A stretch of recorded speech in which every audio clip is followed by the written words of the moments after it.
رحمت اللہ علیہ یقیناً یہ تو ولی ہی نہیں ایک ولایت میں اونچا درجہ رکھنے والے، وہ اس ذات بابرکت کا نام ہے کہ یہ میں نے کہا کہ پرندہ صرف وہاں بادلوں کے پاس پہنچ کر اتنی اونچائی پر جا کر اپنے انڈوں پر نظر رکھتا ہے، تو پھر ہمیں یہ سمجھنے کے لیے بڑی بات آسان ہو گئی کہ ایک چھوٹا سا پرندہ بادلوں میں چھپ کر وہاں چھپ کر بھی اپنے انڈوں پر نظر رکھتا ہے، تو پھر بھی ہمیں یہ کہنے دو کہ وہ بادلوں میں چھپ کر انڈوں کی حفاظت کر سکتا ہے، تو اللہ کا ولی بھی اپنی مزار میں چھپ کر اپنے مریدوں کی حفاظت نظر رکھتا ہے، نظر رکھتا ہے۔ آپ کہیں کیسے؟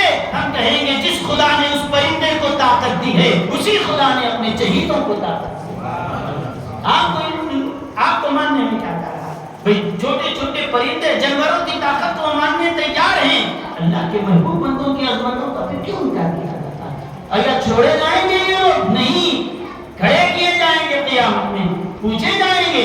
بڑی بڑی چیزوں کی طاقت کو تو مانتا تھا، ایک انکار کرنے کے لیے ہمارا ہی نبی ملا تھا، انکار کرنے کے لیے کہ ہمارا ہی نبی ملا تھا، جس کو ہم نے اپنا محبوب بنایا، جس کو ہم نے ولایت کا درجہ دیا، کیا تو اسی کے مرتبے کا انکار کر رہا ہے؟ اور چھوٹے چھوٹے جانور پنچھیوں کی طاقت کا اقرار ہے اور ولیوں کی طاقت کا انکار ہے، کیا چھوڑے جائیں گے؟ نہیں، پوچھے جائیں گے، پکڑے جائیں گے اور کیا جواب دیں گے؟ یہاں پہ کسی کو کچھ بھی گول پھرا لو، لیکن وہاں اللہ کے پاس تو نہیں چلے گی یہ مکہ ہے، وہاں پر کھڑا کر دیا جائے گا۔ تو میرے بزرگوں اور دوستوں، ہم خیر خواہانہ انداز میں کہتے ہیں نہیں معلوم تو معلومات خامخواہ انکار کر کے آزمائش میں مبتلا نہیں ہونی چاہیے۔ میرے بزرگوں اور دوستوں، حضرت غریب نواز رحمۃ اللہ علیہ کو جب نگاہ کی بات آئی ہے تو میں کہتا ہوں کہ پہلی مرتبہ جب حضرت سیدنا خواجہ عثمان ہارونی رحمۃ اللہ علیہ کی بارگاہ میں حاضر ہوئے، شیخ کی بارگاہ میں حاضری دی، اس کے بعد حضرت نے فرمایا میاں 2 رکعت نماز ادا کرنا، گئے 2 رکعت نماز ادا کیے، پھر حاضر ہوئے، حضرت نماز پڑھنے فرمایا سورہ بقرہ کی تلاوت، اب پڑھنے لگے پورے سورہ بقرہ۔ آج قاری صاحب کو یاد سورہ بقرہ ہی کی تلاوت کی، کچھ آیتیں پڑھے لیکن حضرت نے پورا سورہ پڑھا اور ایسی کیف اور مستی کے ساتھ قرآن کریم کی تلاوت کی کہ پورا سورہ بقرہ کہاں پہلے پارے میں شروع ہو کے تیسرے پارے میں ختم ہوتا ہے، قرآن کا سب سے بڑا سورہ، پورا سورہ بقرہ پڑھا۔ اس کے بعد فرمایا 1000 بار قل هو اللہ اکبر، 1000 بار سورہ اخلاص۔ اس کے بعد آپ نے ان کو بلایا اور بلا کر فرمایا ذرا آسمان کی طرف دیکھو، آسمان کی طرف دیکھو۔ حضرت خواجہ معین الدین چشتی رحمۃ اللہ علیہ نگاہ اٹھائے، آسمان کی طرف دیکھے، کہا معین الدین کیا نظر آ رہا ہے؟ کہنے لگی حضرت اب تک آنکھ اٹھا کر دیکھتا تھا تو بادل اور آسمان تک نظر جاتی تھی، کہا اب کیا دیکھ رہے ہو؟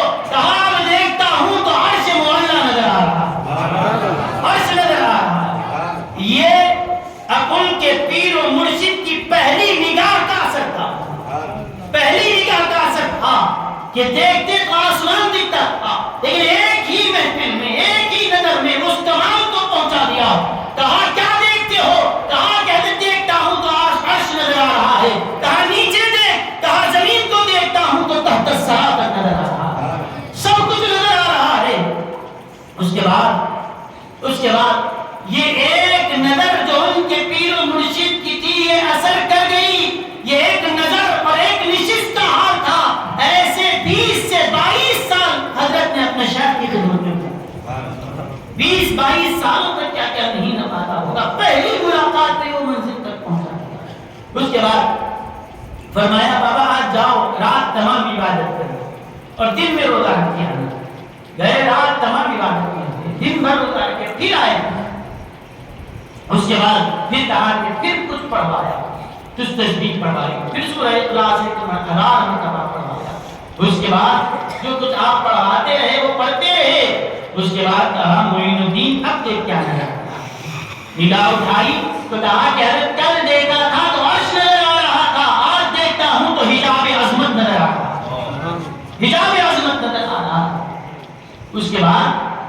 کہا کہ حجاب عظمت تو وہاں دیکھ رہا ہے، حج تو دیکھ رہا ہے، اپنی دونوں انگلیوں کو ان کی آنکھوں پر رکھا، سر پر ہاتھ رکھا، انگلیاں آنکھوں پر رکھی، کہا کہ اب کوئی کیا نظر آ رہا ہے؟ کہنے لگا حضرت آپ کی دونوں انگلیوں کے بیچ میں 18,000 عالم نظر آ رہا ہے۔ یہ باتیں جو لوگ نہیں مانتے ہیں ان کے لیے ہے کہ نہیں، لیکن بس میں آپ کے لیے اتنا عرض کرتا ہوں، یہ دونوں لوگوں کے لیے جو عقیدت مند ہے۔ اللہ کے رسول صلی اللہ علیہ وسلم نے ارشاد فرمایا، صحیح بخاری کی حدیث ہے کہ اللہ تعالی جب کسی بندے کو اپنا محبوب بنا لیتا ہے، اللہ خود فرماتا ہے میں اس کی آنکھ ہو جاتا ہوں جس سے وہ دیکھتا ہے۔ تو اللہ خود فرماتے آنکھ بندے کی ہے، دیکھتا وہ ہے، لیکن میں اس کی آنکھ ہو جاتا ہوں۔ تو خدا جس کی آنکھ ہو جائے وہ 18,000 عالم کو نہ دیکھے تو پھر تعجب کی بات ہے، وہ اگر آنکھ کو دیکھے تو تعجب کی بات کیا ہے؟ اگر اللہ پر یقین ہے تو اللہ کی طاقت پر بھی تو یقین ہو، وہ جس کو چاہے طاقت دے۔ اللہ طاقت والا ہے اور ایسی قدرت والا ہے کہ جس کو چاہتا ہے طاقت عطا بھی کرتا ہے۔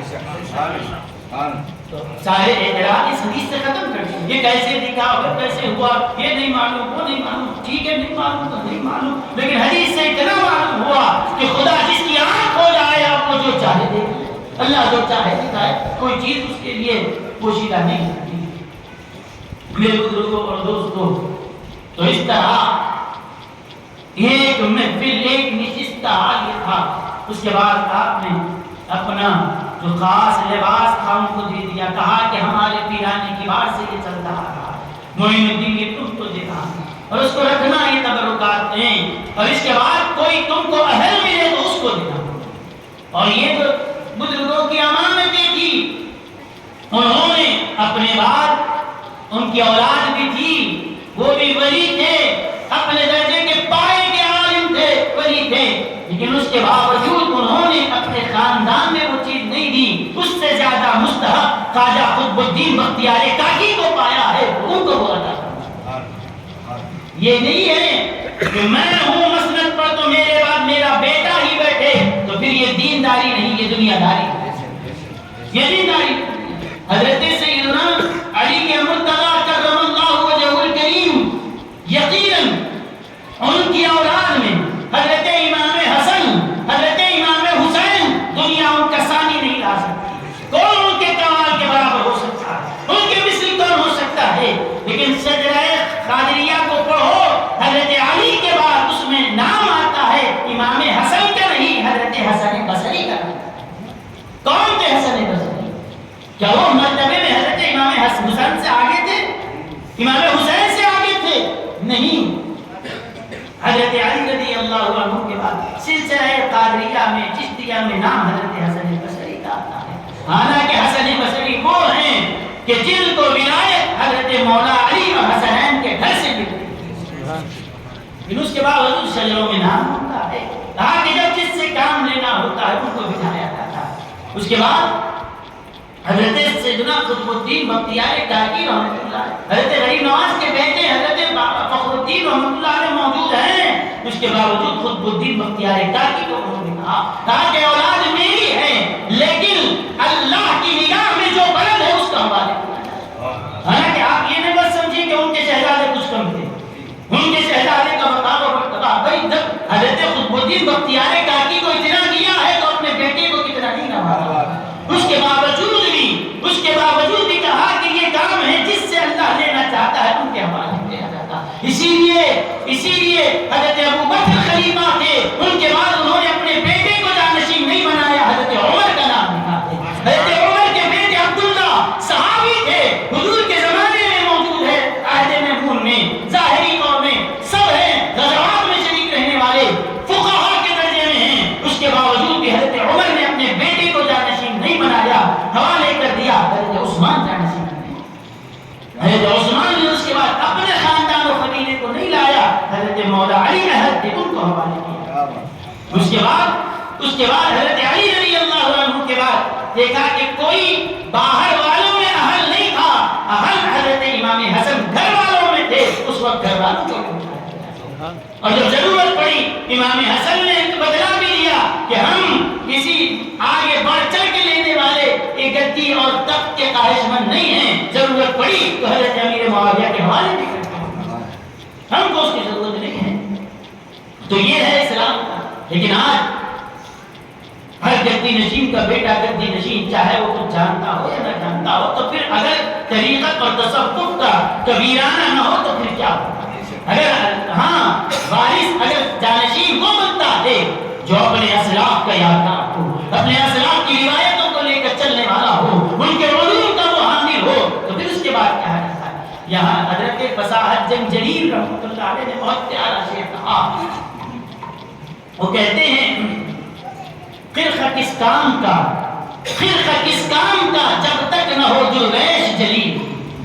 خرقہ کس کام کا, وہ شملہ کس کام کا, وہ شائع کس کام کے, وہ لباس درویشوں کا کس کام کا, اگر اندر ہی سے درویش نہ ہو, اندر ہی سے صفائی نہ ہو, اور کیسا بھی ہے اور لباس بزرگوں کا پہن کے آ گیا, یہ کس کام کا. کہتے ہیں یہ تو ایسے ہی ہے جیسے خاکی کلر کے کپڑے پہننا پولیس کا پہننا اور ہے, واچ مین کا پہننا اور ہے.